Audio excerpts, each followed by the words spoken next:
दो सादर अभिवादन। पुनर्जन्म एक विवेचन। प्राचीन अवधारणाएं जो किसी समय हमें कपोल कल्पना लगती थीं, आज वे प्रमाणित हो चुकी हैं। यथा राम वन से अयोध्या विमान से आए, आज विमान प्रत्यक्ष है। विमान मन की गति से और मन से संचालित हुआ। आज ड्राइवरलेस कारें आ गई हैं और बहुत तेज वाहन आ गए हैं जो मन की गति से भी टक्कर लेते हैं।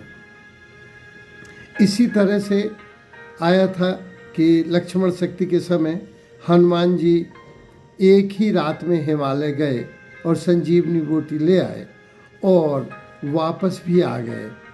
आज इतने तेज वाहन हैं कि लंका से हिमालय तक और हिमालय से लंका तक पुनः पहुंचा जा सकता है। संजय को महाभारत में दिव्य दृष्टि प्राप्त हुई। आज घर घर टीवी प्रत्यक्ष देखा जा सकता है। लक्ष्मण को संजीवनी बूटी दी और वे तत्काल उठ खड़े हुए। आज स्टेरॉइड प्रत्यक्ष है जिससे अधमरा व्यक्ति भी कुछ समय के लिए सजीव हो उठता है। तो जो बातें पहले कपोल कल्पना लगती थीं, वे आज प्रत्यक्ष हैं, प्रमाणित हैं। ऐसा हो सकता है भविष्य में कि पुनर्जन्म भी संकल्पना से सिद्धांत में, सत्य में बदल सके। दूसरा, जब मनुष्य अदृश्य को देखना चाहता है तो उसे अपने से उच्चतर सोपानों की, आत्माओं की, आप्त वाक्यों की, उपकरणों की आवश्यकता पड़ती है। यथा हमें कुछ दूर तक देखना है तो भौतिक आँखों से देखा जा सकता है। ये जीवन और जगत को भौतिक आँखों से देखा जा सकता है, लेकिन बहुत दूर के चांद सितारों को देखने के लिए हम टेलीस्कोप का उपयोग करते हैं, या बहुत महीन चीज़ को देखने के लिए हम माइक्रोस्कोप का उपयोग करते हैं। तो उसी तरह से उस अदृश्य जगत को देखने के लिए हमें कुछ उच्च आत्माओं से संचालित होना होगा, कुछ उच्च उपकरणों से या कुछ नवीन मेथडोलॉजी से आगे बढ़ना होगा, तब उस जगत की संकल्पना को देख सकते हैं। अतः संक्षेप में कह सकते हैं कि जब मनुष्य अदृश्य को देखना चाहता है, समझना चाहता है, तो भौतिक वस्तुएं, भौतिक आँखें उसके काम नहीं आती। ज्ञान के उच्चतर स्रोत आत्माओं की संकल्पनाओं से, परिकल्पनाओं से, हाइपोथेसिस और कॉन्सेप्ट के माध्यम से उन सत्यों को समझने के अतिरिक्त और कोई विकल्प नहीं होता। तो भौतिक जगत के लिए यह इंद्रियां, यह देह, यह उपकरण उपयोगी है, लेकिन अन्य जगत को देखने के लिए अन्य शरीरों की आवश्यकता पड़ती है, अन्य एक दिव्य दृष्टि और ज्ञान की ज़रूरत पड़ती है। तो ऐसे शरीरों की, ऐसे उपकरणों की, ऐसे माध्यमों के हमने देखा है। लेडबीटर ने केवल भौतिक शरीर ही नहीं लाइफ आफ्टर डेथ में बताया। उसने बताया था कि 7 शरीर होते हैं। ये भौतिक शरीर है, फिर एक सूक्ष्म शरीर है, फिर एक कारण शरीर है, एक मनः शरीर है। तो मनुष्य के 7 शरीरों की कल्पना की है। वस्तुतः ये 7 मंजिल की तरह है। तो उच्चतर सोपानों को, उच्चतर चीज़ों को, अदृश्य को देखने के लिए हमें उच्चतर की आवश्यकता पड़ती है। पुनर्जन्म के यूनिवर्सिटी ऑफ वर्जीनिया USA में डॉक्टर इयान स्टीवेंसन ने लगभग 2500 बच्चों के ऊपर इसका प्रयोग किया, केस स्टडी की, और उन्होंने जीवन के अपने 50 वर्ष खर्च करने के बाद एक पुस्तक भी लिखी, 20 केसेस सजेशन रीइनक्रिएशन, जिसमें उन्होंने पहला उल्लेख दिया था कि पूर्व जन्म की स्मृतियाँ बहुत से लोगों को रहती हैं, लंका में एक बालक पैदा हुआ जिसने बताया कि उसका विगत जन्म में एक स्कूल में टीचर होने की वजह से उसकी स्कूल में हत्या की गई। और उसने बतलाया तो जब यौन वहाँ गए तो हाँ, वो प्रमाणित हुआ, दस्तावेज मिले कि हाँ, एक स्कूल में एक टीचर की हत्या हुई थी। तो कुछ स्मृतियाँ भी हैं। हमारे यहाँ जतारा में मैं प्राचार्य था, वहाँ रामा देवी मेरे कोलीग थीं। उनके भतीजे का जन्म हुआ तो जो उनके पति थे वो एसडीएम थे मध्य प्रदेश शासन में, उनकी हत्या हो गई थी। तो वो जो भतीजा हुआ उसने जन्म से ही अपनी चाची के पैर नहीं छुए। रामा देवी उसकी चाची थी, उन्होंने बताया कि सर वो आज भी हमारे पैर नहीं छूता है। तो इसी तरह से झांसी में 1968 में बीडी श्रीवास्तव एक बड़े डोमिनेटिंग वकील हुआ करते थे। उनकी 1968 में हत्या हुई। मैथिली शरण श्रीवास्तव जो पृथ्वीपुर के हैं, वो उनके रिश्तेदार हैं। उन्होंने बताया कि मौठ में एक बच्चे का जन्म हुआ था 1974-75 के करीब। वो बहुत दिनों तक कहता रहा, मैं झांसी का एक वकील हूँ और मैं बीडी श्रीवास्तव हूँ। इस तरह से कुछ घटनाएं और स्मृतियां बच्चों को रहती हैं जो थोड़े समय तक वो अपने साथ रख पाते हैं। कुछ लोगों के जन्म के साथ दूसरा प्रमाण उन्होंने दिया कि कुछ लोगों के जन्म के साथ ही कोई चिन्ह होता है, कोई ऐसा दाग होता है जिससे हमारे साथ में शैलेंद्र खरे पढ़ते थे, पुरुषोत्तम जी के छोटे भाई, जो लेक्चरर प्रोफेसर थे जीवाजी में, और उनके भाई एसडीएम थे शैलेंद्र खरे, अभी रिटायर हुए हैं। उनके जन्म से ही यहाँ नाखून से खुरचने का एक चिन्ह था। तो कुछ चिन्ह जन्म से मिलते हैं जिसका कारण यद्यपि वे नहीं बतला पाए, लेकिन एक यौन ने बतलाया कि एक ऐसा बच्चा मिला जिसकी गर्दन पे कटे का चिन्ह था, और उससे पूछा गया तो उसने बताया कि मेरी हत्या की गई थी और मेरा गला काटा गया था। ये वस्तुतः उसी का चिन्ह है।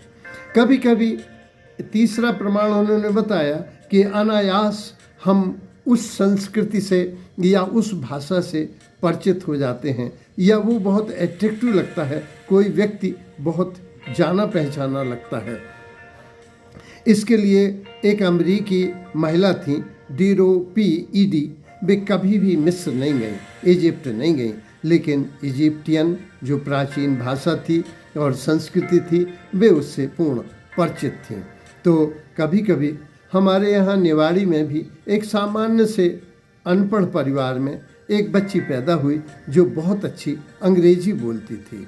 तो ये भाषा का ज्ञान होना, संस्कृति का ज्ञान होना या कोई परिचित होना पूर्व जन्म का कुछ भास देता है।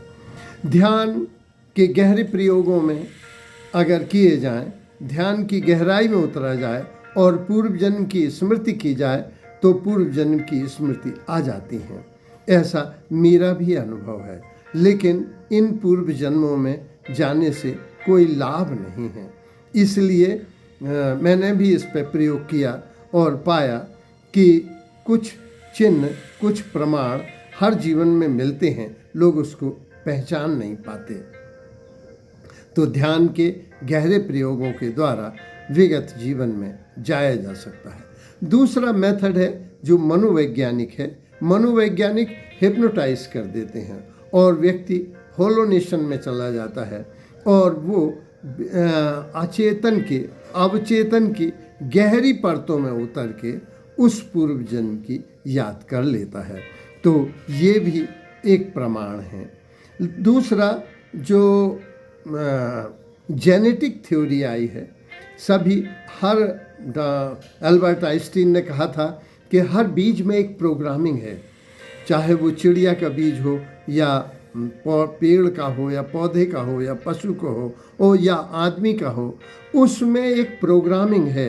वो अपनी 7 पीढ़ियों तक की हाइट, हेल्थ, रंग, रूप को लिए रहता है। तो उस छोटे से बीज में प्रोग्रामिंग है अभी जेनेटिक थ्योरी आई है जिसमें आया कि जो डीएनए है वो भी स्मृति रखता है। अभी नया विज्ञान ने प्रमाणित किया है कि मस्तिष्क अभी तक हम मानते थे केवल एक ही है, लेकिन हृदय के पास भी मस्तिष्क है। जब हम कोई सांप या शेर देखते हैं तो अचानक ब्लड सर्कुलेशन बढ़ जाता है और हाथ पैरों के पास ही ज़्यादा खून जाता है, क्योंकि इनको ही भागने की लड़ने की ज़्यादा ज़रूरत है। उस समय मस्तिष्क में उतना ब्लड नहीं जाता है। इसी तरह से हर डीएनए में, बीज में एक प्रोग्रामिंग है। आज के टाइम्स ऑफ इंडिया में आया है कि पेड़ पौधे पशु ये सब गणितीय दृष्टिकोण से बढ़ते हैं, एक और एक के क्रम में दो होते हैं।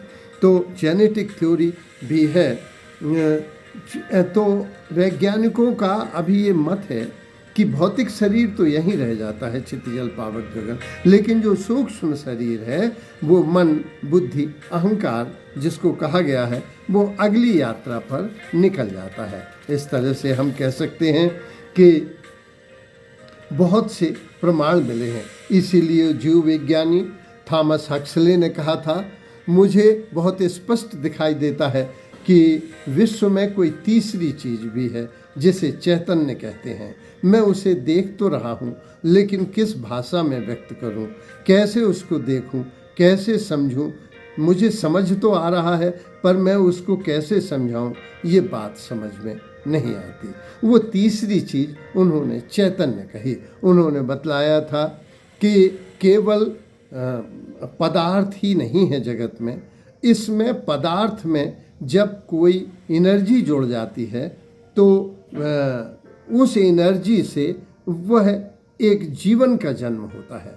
जैसे हम देखें कि एक तालाब में कीचड़ है, पत्तियां सड़ रही हैं, लेकिन उसमें एक कुछ जीवन की उत्पत्ति हुई, या नर्दे में कीड़ों की उत्पत्ति हुई, तो ये या फल सड़ा और उसमें कीड़े पड़ गए तो कीड़ों की उत्पत्ति हुई। ये पदार्थ से, तत्व से, यौगिक से, मिश्रण से, केवल यही तीन पदार्थ के मिलने से नहीं बना, उसमें कुछ जीवन भी आया। स्त्री और पुरुष मिले, लेकिन उसमें हृदय चलने लगा, लंग्स काम करने लगे, किडनी काम कर, ये ऊर्जा कहाँ से आई? इस चैतन्य को इन्होंने व्यक्त किया। ह्यूमन ब्रेन पुस्तक के जो लेखक हैं जॉन फाइबर लिखते हैं कि हमारे शरीर में कोई भी ऐसा अणु नहीं जो पहले 7 साल पहले का हो, यानी सब कुछ परिवर्तनशील है। तो इस बहते हुए जगत में, इस परिवर्तनशील जगत में ये है कि हमारा शरीर एक उपकरण है। जैसे एक घुड़सवार है, एक घोड़ा थका, उसे लंबी यात्रा करनी है तो उसने वो घोड़ा छोड़ा, दूसरे घोड़े पर बैठ गया। या ऐसे हमें अपने गांव जाना है तो हम हवाई जहाज से गए, फिर कार से गए, फिर रिक्शे तांगे से गए, इसके बाद हम बैलगाड़ी से यात्रा की, लेकिन हम तो एक ही थे। तो वो ऊर्जा एक है। ये परिवर्तन देह के होते रहते हैं। ह्यूमन ब्रेन के जो लेखक थे उन्होंने लिखा कि प्रकृति का परिवर्तनशील नियम है। जो नोबेल पुरस्कार विजेता हुए नील्स बोर, उन्होंने कहा पदार्थ केवल भौतिक पदार्थ और रासायनिक पदार्थ नहीं है, इनके बीच में कहीं चैतन्य भी है, तभी जीवों की उत्पत्ति होती है। तो पुनर्जन्म के सिद्धांत को हम चेतना के सतत प्रवाह के रूप में समझ सकते हैं कि हमारी गीता में या श्रीमद् भागवत में या कठोपनिषद में इसकी चर्चा बहुत आई है। तो अंतर क्रियाओं के परस्पर संयोग में केवल भौतिक और रासायनिक तत्व नहीं जुड़ते, एक चेतना जब जुड़ती है तो जीवन का जन्म होता है। उस चेतना के प्रादुर्भाव से, प्रगटीकरण से एक नए जीवन का जन्म होता है। इस पुनर्जन्म के सिद्धांत को पश्चिम के में उदय होने वाले धर्मों ने प्रच्छन्न रूप में स्वीकारा है, जैसे इस्लाम, यहूदी और ईसाइयत। ईसाइयत में ईसा मसीह का जन्म 3 दिन बाद हुआ था, इसको इस रूप में ये लेते हैं। लेकिन हुआ था ये क्या पुनर्जन्म को का संकेत नहीं देता। इस्लाम में रूह शब्द आया है सोल, रूह या आत्मा ये शब्द ही नहीं होते यदि इसका अस्तित्व नहीं होता। जैसे हिंदू धर्म में तलाक शब्द का कोई हिंदी शब्द नहीं है, डिवोर्स का कोई हिंदी शब्द नहीं है, ये तो विवाह विच्छेद हमारा बनाया गया शब्द है, तो शब्द ही नहीं होते। तो इस्लाम में मलक होते हैं जिन्हें हम फरिश्ते कहते हैं। फरिश्ते माने देवता। इन मलक के पास, इनके पास या जिन्न होते हैं, इनके पास जिस्म नहीं होता, केवल रूह होती है। तो ये रूह अगली यात्रा करती है जो जिन्नों को हजारों वर्षों का याद रहता है। ये दूसरे की देहों में प्रवेश कर जाते हैं। इन्हें हम हिंदू भूत प्रेत के नाम से संबोधित करते हैं। इस्लाम में आया है कि ऐसे जिन्न किलों में, कब्रिस्तान में, कुओं में और जंगलों में और वीरानों में रहते हैं। तो इस्लाम इसको प्रच्छन्न रूप में स्वीकार करता है। ईसाईयत भी, हिब्रू साहित्य जो यहूदियों का है, जो प्राचीन साहित्य है, उसमें सी स्क्रॉल नाम की जो इनकी धर्म ग्रंथ है, उसमें पुनर्जन्म की मान्यता पूरी दर्शाई गई है। हिंदू धर्म के कठोपनिषद में सबसे इसकी पहले व्याख्या हुई है। इस व्याख्या को हम अगले अध्याय में, अगली वीडियो में डाल रहे हैं। कृपया देखने की कृपा करें। धन्यवाद।